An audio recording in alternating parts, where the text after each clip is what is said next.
did you actually know John Carpenter made a sequel to this movie? No. What? Yeah, it's called They Live, They Laugh, They Love, and it's about monster throw pillows. Are you being serious? No, I'm not.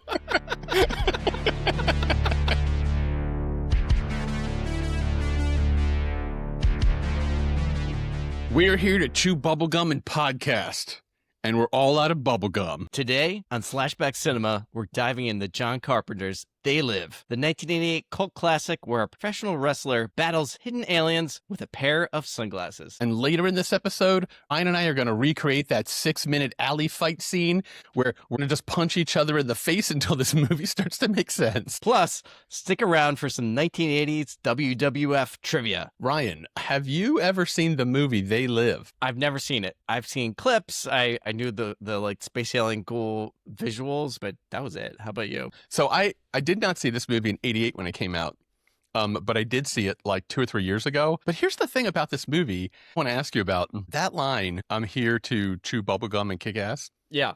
is so much more famous than the movie. I have come here to chew bubblegum and kick ass. And I'm all out of bubblegum. Can you think of another movie where a catchphrase has overtaken the movie so that no one even remembers the movie it came? If people are listening, I'd love to hear an example of that. We have to jump into a plot overview. They Live, 1988. Drifter John Nada rolls into Los Angeles looking for a construction work gig and finds himself living in a shanty town with other working class folks just trying to scrape by. But when he stumbles across a pair of strange sunglasses, he discovers the world isn't what it seems. The glasses reveal a hidden reality where alien elites control society through subliminal messages and media manipulation. Armed with truth and a shotgun, Nada teams up with his reluctant buddy Frank to expose the conspiracy and take down the alien signal that keeps humanity asleep. You ready for some film lore? What you got, man? So that line, "I'm here to chew bubblegum," Roddy Piper actually wrote that line as one of his wrestling catchphrases. Like he actually used it in a wrestling match, and he had like a book of things to say as a wrestler, and he showed that book to John Carpenter, and John Carpenter picked that line. He had it in the bag before he came to the movie. Okay, interesting. Yes. Okay. People say he just like winged it on set that day. He'd actually written that line. And I feel like almost in part you can tell because the movie has a whole bunch of one-liners, and Ryan, they are not good. Did you notice? Come on. You didn't like, you look like your head fell in the cheese dip back in 1957. You didn't like that one? Yes. Life's a bitch and she's back in heat. What the hell? I don't even think it makes any sense. Life is horny. What are we talking about here? There's also the line, "The world needs a wake-up call and we're going to phone it in." And that doesn't work at all. Yeah. Those are all B- lines. And then all of a sudden, Roddy Piper walks in with the bubblegum line, and it is like an A+ grand slam home run. One of the great lines in movie history. It's like, where did that come from? So one thing to note is this was before WWF wrestlers became actors. I think Roddy Piper might have been the first one to really kind of cross over in this way, but that must have been before The Rock and a lot of maybe John Cena. So that hasn't really held up. So John Carpenter, let me give him props now because I'm not confident he's gonna get the same level of respect for this movie. He made The Thing, and we loved The Thing so much that when we talk about ratings for other movies, we ask ourselves, is this as good as The Thing? That was a fantastic movie. Escape from New York is a super popular movie. And and of course, he did Trouble in Halloween. Little China. Yeah. What a career this director has. And you also have to give him props for his integrity. Like, he wanted to make movies the way he wanted to make them. And so if that meant no studio, small budget, that's what he did. Well, he also did way more than just directed these films. He wrote the score. I think he also actually wrote this film. He adapted the original story. So he's made a lot of successful movies. It seems like with a lot of John Carpenter stuff, it's like later in his career, people actually started to retroactively look back in decades later and then realize that, he's a really interesting artist and has really interesting things to say. He's like fine wine of horror. Gets better with age, man. Crack that bottle. Do you think that'll happen to SlashBack Cinema? Do you think after we're gone, people are going to find the podcast and go, "These guys were geniuses"? Absolutely. The social commentary. It's hard to believe that won't happen to us also. So this is another movie that I read that the studio had no idea how to market this movie, and so it didn't do that well. But then after decades later, it was sort of like rediscovered. One thing that really, if you watch this now, it feels more relevant than ever. The actual kind of like hidden elite hand controlling everything. Like, yeah, I'm sure it felt that way in the 80s during the Reagan era, but now, especially with all the Epstein shenanigans and politics and sort of the sunglasses being maybe taken off or put on, however you want to look at that, and people seeing what's actually going on behind those moneyed individuals in the world, like this film feels like it's could be talking to kind of current era politics and cultural goings-ons. You know, when I was watching the movie, it kept making me think of The Matrix, because it's about waking up and then realizing that the world you see is not really the world that exists. I think this movie, the idea of this movie holds up. I don't know if the actual film holds up. Roddy Piper, his last name is Nada, even though it doesn't get mentioned in the movie. You're just following this homeless drifter for 30 minutes. He tries to get a job and fails. And then he ends up like kind of living in this, not just a homeless shelter, but like an outdoor encampment. Yeah, encampment. Right, exactly. In California. I will say that Jen actually enjoyed the first 30 minutes of this film. She thought that was interesting. When we got to the later half of this film, she was like, "Oh my god." So yeah, that's the difference between her and us. Yeah, I was like, I was watching it thinking, like, what is the tension here? Are we just going to follow this guy as he tries to get work? Like, for the first 30 minutes, you're not even clear what is the conflict in this movie going to be.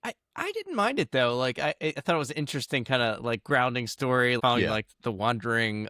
It reminded me of what was that Kung Fu, that show where like this like the wandering Ronin would wander into this scene, and then like you get the lay of the village and he's meeting the people, and then shit starts to happen. So it kind of had that vibe. Yeah, I'll say I liked it more the second time because I knew that the first act was this like kind of character study.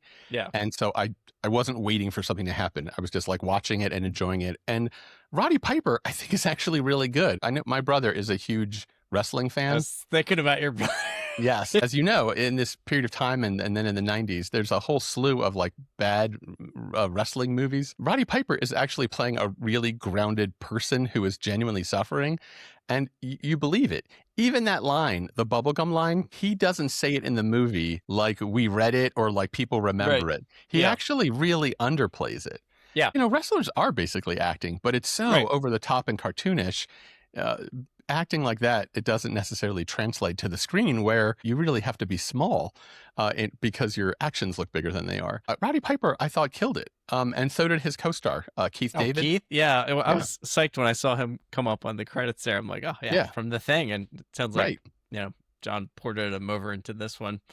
I think it hits different if you lived in 1988 when it came out, because it is so clearly addressing a kind of anti-consumerism, anti-capitalism message. And so he's making fun of like Reaganism, and he's making fun of yuppies.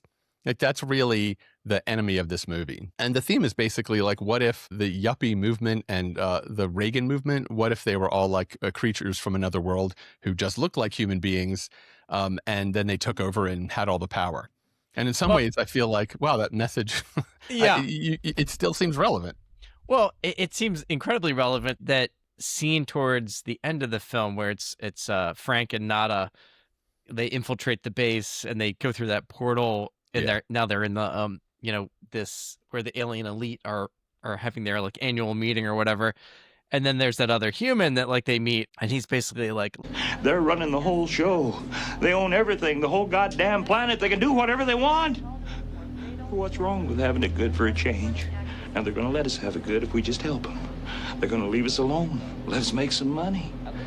You can have a little taste of that good life, too. Now, I know you want it. Hell, everybody does. You know, all you got to do is like sign up, get on the program, and they're going to make you rich, and you'll get everything you need. It's what we all want. You just got to like align with their agenda and support what they're doing. Just nod your head, go along with it, and you're going to get enriched. And all you got to do is throw like a few million people under the bus, and you're good to go.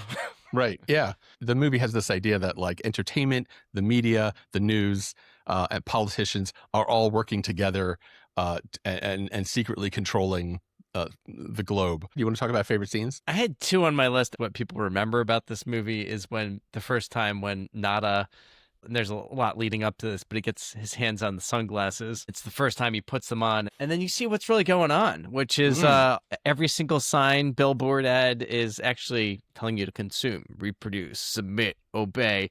And did you notice the sign that's printed on money? Oh, yeah. What was it? It says something like, "This is your God." And then you begin to see when he's looking around into crowds that like some of these individuals look different. They don't look human. And then he starts seeing they're like these alien ghoul characters. What's your problem?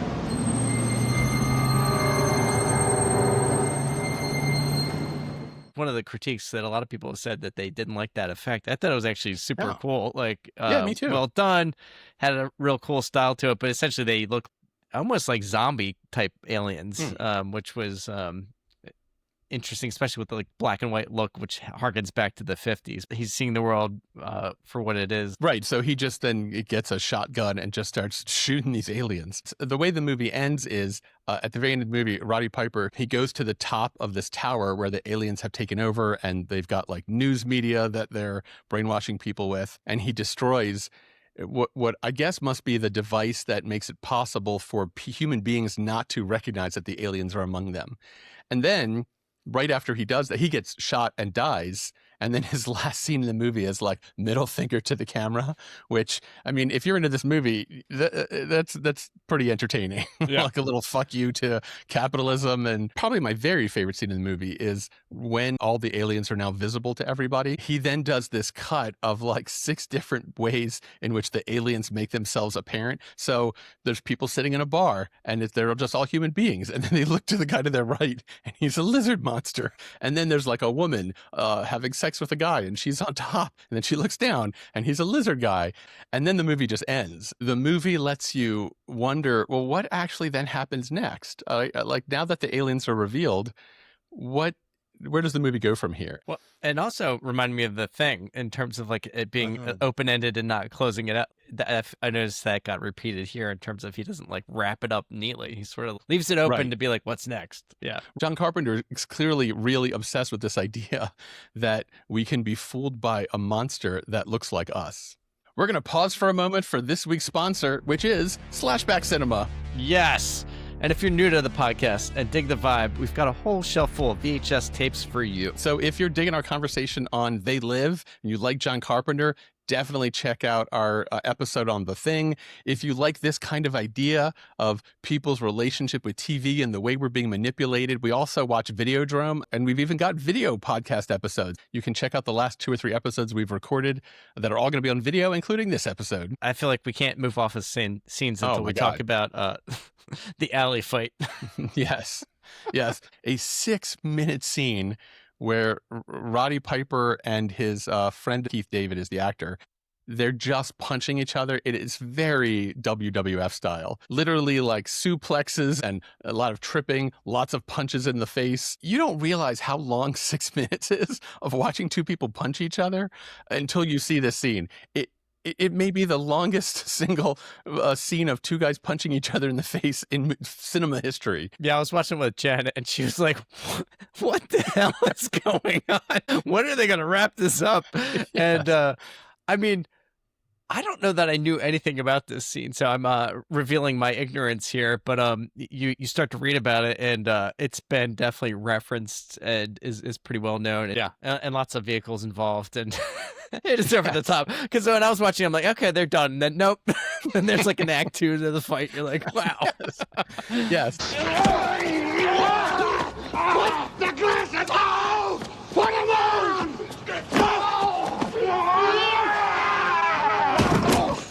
don't know if it totally works. It's a little weird. I did have anxiety about the sunglasses because they kept dropping on the ground. Yeah. I was like, oh my God, they're going to get scratched. And then at one point he threw them and I was like, oh, then he's threatening to step on them. So like, for anyone that's ever had a nice pair of sunglasses, there was real concern for how they were going to hold up. Like, would they still see the aliens if they were scratched? Who knows? I feel like if I was the hero of this movie, I would have instantly been overtaken by the aliens because I would have lost my sunglasses by just putting them down on a counter and then walking out without them and then never thinking about them again and having no idea how to get back to them. The funny thing about these aliens is they're not even violent. Is this actually a horror movie or is it just a sci-fi movie? I'm going to say that we got bamboozled into covering this one. So you don't this think it's is not a horror movie, movie, but hey, it's a John Carpenter movie, which horror cred is huge with him. So I think we're covered. So right. It's definitely more in the sci-fi space, probably. Right. And the aliens, they are like kind of monster aliens. Like they look like skull reptiles. Right. So when you see them, especially because they're in black and white because of his glasses, they are pretty unsettling. But the funny thing about them is they're not violent. That actually I found like pretty fascinating. The only violent ones here are the humans and the humans working for them. So, it sort of had the A-Team mashup. It made me think of the Peter Jackson Bad Taste movie we watched, which is also kind of sci-fi. And then I hadn't remembered that like the last 3/4 or half of the film is sort of an A-Team episode. Everyone's running around shooting each other. That was this movie too. Yes, it's like, okay, A-Team, where's B.A. Baracus? Right. Yeah. So let's do Stabby score. All right. You go first. I feel like I've been serving up the platter the last couple times. So on the Stabby score scale, 1 means I'm sorry that I saw this movie. 4 means it's a classic. It definitely needs to be there. And then 2 or 3 are in the middle. I am giving this movie 2 Stabbies. And the reason I'm giving it 2 Stabbies is I feel like it's kind of uneven. When I finished watching the movie, I kept thinking 2 things. One is, at the very end of the movie, when you discover that they're aliens, and then the movie and everyone can see the aliens, the movie just ends. Are you putting on your sunglasses to see if I am actually an alien? I am. I'm checking. Okay. I'm assessing your rating right now. Yeah. Yeah, I should say 2 out of 4. It's so unrealistic that there would be aliens in this movie. Don't you agree? So what I kept thinking is the very end of the movie is when Roddy Piper destroys the tower and you see everyone can see who the aliens are. What if that had been the end of Act 2? Okay. What if and so then the movie has to figure out where do you go from here? You've got non-violent aliens who've managed to take over the world just by manipulating us. And so that made me think, what would happen if this movie was remade today with someone with a more sophisticated notion of power and race and like Jordan Peele? I kept thinking, this movie, if this were remade by someone like Jordan Peele, it could be a really interesting movie. So 2 out of 4 for me. What do you say? Okay. Well, for the audience listening and watching, I've confirmed that Shawnee is not an alien, and so his assessment was from the human perspective. So that's good clarification note. I got into this and obviously knew the visuals. I will say that poster is like one of the coolest ones ever. Like it's basically of him like peeling down his sunglasses. You've got the like alien sci-fi guy in the corner with a really cool typeface, like iconic. I feel like some of the themes are like in that space of being evergreen, like thinking about Orwell's 1984. Or the problem with this film is like it's a little thin. The way the theme and the story unfolds, it's like very simplified, which is fine. It's a movie, but it winds up being more like A-Team meets 50 sci-fi meets consumerism is bad theme. So uneven, a little bit slow. I'm gonna land this one at 2.5 Stabbies. Yeah. So you liked it a little bit more than I did. Yeah. Did you actually know John Carpenter made a sequel to this movie? No. What? Yeah. It's called They Live, They Laugh, They Love, and it's about monster throw pillows. Are you being serious? No, I'm not. I'm like, what? That is not a bad idea. Because if you're a horror fan, then you just put out the They Live pillow. But if you've got company coming over, you put out the They Love, They Laugh. I think you're onto something. But then you flip them over and it's like, obey, submit, bye. This is actually $1 million idea. Okay. We got to call the sharks. This is retirement right here. Yeah, baby. Yes. But as we wrap up, I got a quick question for you. Yes, Shawnee. What do we got? Ryan. Shall we play a game? We shall, Shawnee. We shall. Okay, I'm excited about this one. All of my questions today are about professional wrestling, WWF from the 1980s. Oh, God. Yeah. So when I was watching this lesson, I'm like, oh, I know where trivia's going tomorrow. Were you a fan of WWF wrestling? I mean, not really. Obviously, it was big when we were kids. I knew Roddy Piper and Macho Man Randy Savage and Hulk Hogan, but I didn't go much beyond the few main dudes there. In the 80s, wrestling had reached a zenith. Hulk Hogan was a superstar, and those WrestleManias would attract 90,000 people. It was unbelievable how successful this was. And so, yeah, I definitely watched it at that time. And when you follow it, it's like a soap opera. My brother never stopped watching wrestling. Whenever I have a question about a wrestling character in the last 45 years, I call my brother, and he can walk me through everything that's happened, both on camera in the character's life, but then also what's actually happening behind the scenes and the politics of it. His wrestling knowledge is unbelievable. I considered calling him up and having you battle him, but he would destroy you. That was my fear. I'm like, oh, God. No, I'm just going to be on here. I'm screwed. Yeah. So the three questions that I'm going to ask you are questions that potentially a moderate fan could get, or they're just entertaining little facts about wrestling from this time. All right, here we go. Get my glasses on. I'm ready. Hulk Hogan in the 80s was known for his massive arms. So my first question is, what did he call his arms? Oh, God. A, 24-inch pythons. B, the Flexecutioners. Or C, the Bicepticons. Again, what did Hulk Hogan call his arms? 24-inch pythons, the Flexecutioners, or the Bicepticons? Wow, all those are excellent. I Thank have you. no idea. I'm just going with A. A, 24-inch pythons is correct. Yes! How did you do that? I was so self-pleased with Flexecutioners. Those are good. That doesn't seem like that would have been more like a Macho Man Randy Savage kind of vibe. Oh, you're right. That's a good point. All right. Question number 2 is about our hero, Roddy Piper. Mm-hmm. He was known for his outrageous antics. Once, what did he smash over Jimmy Snuka's head in a famous 1984 segment? I'm going to give you 3 objects. You got to tell me what he smashed, what Roddy Piper smashed over Jimmy Snuka's head. A, a folding chair. B, coconut. And C, the championship belt. I mean, there was a lot of chair smashing back in the day. I mean, it's possible that it could have been the first folding chair incident. Like they did love that. Coconut would be funny, but it's small. Like, so I don't know that would have the visual impact. He's such a great performer, Roddy, that I think he's doing the belt. Going with the belt. That is a perfectly reasonable answer. It is actually the coconut. What? Yeah, famous moment in wrestling history. I'm making fun of you. Whoa, no, sir. No, sir. No, sir. Last question. In the 1980s, we talked about the fact that wrestling was just huge. And so they were they were constantly finding new ways to market and go into other industries and find more ways to promote their craft and their industry. So my question is, in the 1980s, wrestling went big in wild new markets. Which one of these is actually a market that wrestling went into? Okay. A, there was an official WWF aerobics workout video. B, Macho Man Randy Savage's cologne. Ooh, yeah. Or C, a WWF album where Mean Gene Okerlund sang Tutti Frutti. Here are your choices. Ryan, was there an official WWF aerobics workout video? Did Macho Man Randy Savage have a cologne? Ooh, yeah. Or was there a WWF album where Mean Gene Okerlund sang Tutti Frutti? I mean, I feel like he was really into Slim Jim. So it's either the aerobics or the last one, the Tutti Frutti. And so many times on this podcast, I just have to go with my first instinct. So I'm going with the aerobics video.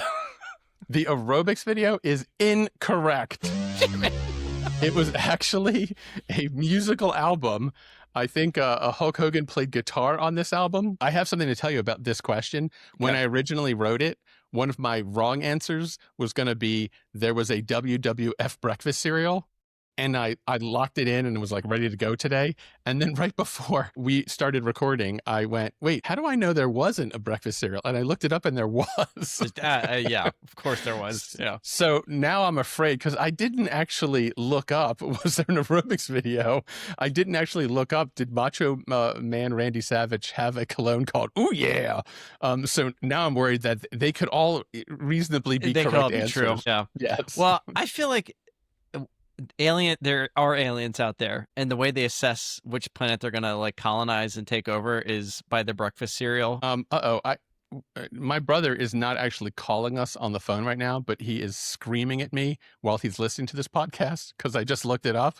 And Ryan, in 1992, there was a Bushwhackers aerobics program which blended high-intensity full-body movement with professional wrestling persona. Ryan, I can't even come up with fake answers. Did I get it right then? Well, it came out in 92, but that's close enough, so I'm going to give it to you. Jesus Christ, I can't even make up fake things that wrestling could do. I came up with 2 different fake ideas and both of them were real. Good God. Let me read this. It blended high-intensity full-body movement with professional wrestling personas, featured renegade rows, mountain climbers, and intense cardio to boost strength and stamina. Ryan, you did it. Yes. We're actually reversing our negative sound of you getting it wrong, and we're replacing it with the sound of you getting it right. You got 2 out of 3, my friend. Oh, thank God. Okay, all right. Woohoo! I'm stunned. I'm stunned at my inability to come up with ridiculous things that wrestling has not done. You know, there's always room for a first here on SlashBack Cinema, so reverse the score to bring me to 2 out of 3. That wraps up another trip down memory lane. Hopefully you enjoyed revisiting 1988's They Live as much as we did. If you're also a Gen X survivor, tell your friends about the show and rate and review us on Apple or Spotify or wherever you listen to podcasts. And if you're a super fan, donate at the link below in our show notes. And we want to hear from you. If you've got a favorite memory watching this masterpiece or a classic horror movie you'd like us to dissect, drop us a line at slashbackcinema.com because your suggestions keep the conversation alive. I'm not criticizing you. I'm saying you keep your mic further. I keep my mic like this. Hey, baby.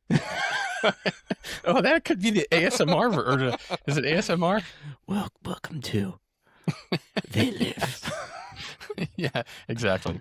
Wait. Now, then you need something like, and now we're going to open up John Carpenter. They live. What if we whispered our whole podcast? Hey, Ryan, what did you think of the movie?